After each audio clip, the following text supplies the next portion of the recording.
নমস্কাৰ, মই ৰঞ্জন চৌধুৰী। গান্ধীৰ মৃত্যুৰ বিষয়ত কিন্তু আলোচনাটো খুব কম হয়, চৰ্চা বহুত কম। গান্ধী জয়ন্তীত অৰ্থাৎ 2 অক্টোবৰলৈ চৰ্চা হয়। আজিকালি অৱশ্যে চৰ্চাটো কমিছে, কিছুমানে প্ৰবন্ধ লিখে।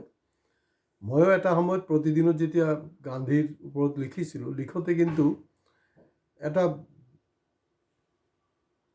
এটা বস্তু লিখিবলৈ বুজাবলৈ চেষ্টা কৰিছিলোঁ, আৰু প্ৰতিদিন কাকতত কিন্তু এইটোকে কেপশ্যন হিচাপে কৰিলে। এয়া আছিলে যে তেওঁৰতো জন্মদিনটো বাৰু ঠিকে আছে, একেবাৰে জাক জমকতাত চেলিব্ৰেশ্যন হৈছে, বন্ধ, কোনোবাই পিকনিক খাইছে, বিভিন্ন ধৰণৰ হেৰি লৈছে। কিন্তু গান্ধীৰ যে মৃত্যু, সেই দিনটোক লৈ কোনো ধৰণৰ একো নাই, কোনো প্ৰাৰ্থনা সভা বা বাকী যি হ'ব লাগে আৰু কি আচলতে কেলে নাই, সেই চৰ্চাটো হোৱাটো উচিত। কিন্তু চাব, হয়তো মই নাথাকিম, এটা দিন আহিব যেতিয়া দুটাই প্ৰাসংগিক হৈ যাব। যদি আমি গোটেই বিশ্বৰ যি পৰিস্থিতিটো আমি চালি জাৰি, তাত চাব এটা দিনত কিন্তু এটা সময় আহিব যে মানৱ জাতিয়ে অনুভৱ কৰিব যে নাই, গান্ধীৰ মৃত্যুৰ বিষয়ৰো চৰ্চাটো বাঢ়ি যাব। এইটোৰ কাৰণে সময় লাগিব। আৰু যোনদিনাখন এটলিষ্ট ভাৰতবৰ্ষত মানৱ সমাজ যেতিয়া গান্ধীৰ মৃত্যুক লৈ চৰ্চা আৰম্ভ কৰিব বা কিবা এটা উদযাপন কৰিব, কিবা এটা কৰিব, তেতিয়া আপোনালোকে ধৰি ল'ব যে নাই, আমাৰ দেশৰ পৰা কিন্তু এই যে হিংসা, বিদ্বেষ, সাম্প্ৰদায়িক এই যে যিবিলাক বস্তু বিশেষকৈ যোৱা 12টা বছৰ মূৰ দাঙি উঠিছে, সেইবিলাক বস্তু কিন্তু নাইকিয়া হৈ যাব। এইটো কংগ্ৰেছে হওক বা বিজেপি হওক, যোনে যি কৰক বাৰু, একো নাই। গতিকে গান্ধী সদায় প্ৰাসংগিক থাকিব, আছিলে আৰু থাকিব। এতিয়া চাওক, যেতিয়া নৰেন্দ্ৰ মোদী বিদেশলৈ যায় বা কিবা গ্ল'বেল মিটত যদি বহে, তেতিয়া কিন্তু তেখেতে গান্ধীৰ কথা পাতে। তেওঁ কিন্তু নাথুৰাম গডছেৰ কথা নাপাতে। হয়, নাথুৰাম গডছে হিন্দু আছিলে, নহয় জানো? গান্ধীতো মুছলমান নাছিলে। আৰু গান্ধী সম্পৰ্কে মানুহৰ কিছুমানৰ সৰহভাগৰ, কাৰণ এইটো ইয়াৰ্ছ টুগেডাৰ ইনজেক্ট কৰা হৈছে, এইটো অকল যোৱা 12টা বছৰ যে হৈছে তেনেকুৱা নহয়, বছৰৰ পিছত বছৰ এইটো মূৰত সোমাই দিয়া হৈছে যে তেওঁ হিন্দু বিৰোধী আছিলে আৰু মুছলমান বিৰোধী আছিলে। কিন্তু যদি ভালকৈ অধ্যয়ন কৰে, অধ্যয়ন কৰিলে পাব যে তেওঁ মানৱতাবাদী আছিলে। আৰু পৃথিৱীৰ মইতো ক'ব খুজিছোঁ, এইটো হয়তো মোৰ ধৃষ্টতা হ'ব পাৰে, পৃথিৱীৰ সৃষ্টিৰ পৰা আজি কপতি যিসকল শ্ৰেষ্ঠ মানৱ, এই শ্ৰেষ্ঠ মানৱৰ মাজত কিন্তু আমাৰ ভাৰতবৰ্ষৰ মহাত্মা গান্ধীও কিন্তু শ্ৰেষ্ঠ মানৱৰ তালিকাত আছে বুলি মই ভাবোঁ। আপোনালোকে কি ভাবে নাভাবে কমেণ্ট বক্সত ক'ব বিচাৰিব। এতিয়া জুবিন গাৰ্গ 19 ছেপ্টেম্বৰ ঢুকালে, আৰু 30 জানুৱাৰী মহাত্মা গান্ধীৰ মৃত্যুদিন। যোৱা সময়ছোৱাত আপোনালোকে মন কৰিছে যে জুবিনৰ যে মৃত্যুৰ যে শোক বা হেৰিত, এইটো কিন্তু লাহে লাহে লাহে লাহে লাহে লাহে সীমিত হ'বলৈ গৈ আছে। চাব, এটা দিন আহিব, খুব বেছি নহয়, এই 2026 আপোনাৰ 19 ছেপ্টেম্বৰটো চাবচোন, গোটেই অসমৰ কি হেৰি হয়। গতিকে গান্ধীৰ মৃত্যু প্ৰাসংগিকতা আছে, বাঢ়িব।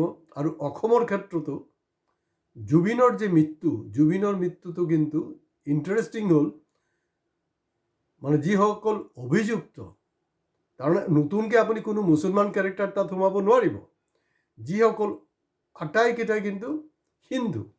সেইটো হ'লগৈ যে আমাৰ ডাঙৰ এটা বিড়ম্বনা।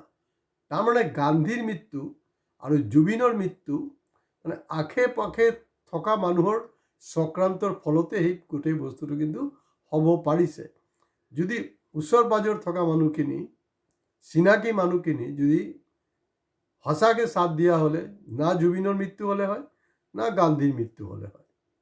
আৰু ইয়াতো গান্ধীৰে আছিলে। মই অৱশ্য এটা সময়ত ভালকৈ গান চান গাব পাৰিছিলোঁ, কি এইটোত চাগে গান্ধীৰে হ'ব লাগে, কি ঈশ্বৰ আল্লাহ তেৰো নাম সবকো সন্মতি দে ভগৱান। চাওকচোন, এইটো কিন্তু তেখেতে কৈছে। তেওঁ হিন্দু মুছলমান দুটাকে সমানে দেখিছে, যিটো জুবিন গাৰ্গৰ লগত সাদৃশ্যটো আছে। আজিৰ দিনটোত গোটেই ভাৰতবৰ্ষত কেইজনে স্পীচ দিছে কওকচোন বাৰু গান্ধীৰ ওপৰত? আৰু জুবিনৰ ওপৰত যিমান লিখনি হৈছে, যোৱা সময়ছোৱাত দেখিছোঁ যে যিসকলে ধাৰাবাহিকভাৱে লিখিছিলে তেওঁলোকতো লিখিছে কম বেছি, কিন্তু এটা ভাল লাগিছে যে নতুন নতুন যে লেখক, প্ৰকৃততে ক'বলৈ গ'লে তেওঁলোক হয়তো লেখকো নহয়, কিন্তু জুবিনৰ মৃত্যু তেওঁলোকক লেখক হ'বলৈ বাধ্য কৰিছে। তেনেকুৱা লেখকো কিন্তু আমাৰ সমাজতে সৃষ্টি হৈছে। তেওঁলোকক আইডেণ্টিফাই কৰা আৰু তেওঁলোকক আৰু কেনেকৈ মানে ইম্প্ৰুভ কৰিব পৰা যায়, সেইটোত কিন্তু অসম সাহিত্য সভা হওক বা অসমৰ যি বৌদ্ধিক সমাজ আছে তেওঁলোকৰ চিন্তা চৰ্চাটো হোৱাটো জৰুৰী হয়। কাৰণ তেওঁলোকৰ মাজত প্ৰতিভা আছে, এইটো সুপ্ত হৈ আছে, সেইটো ওলাব লাগিব।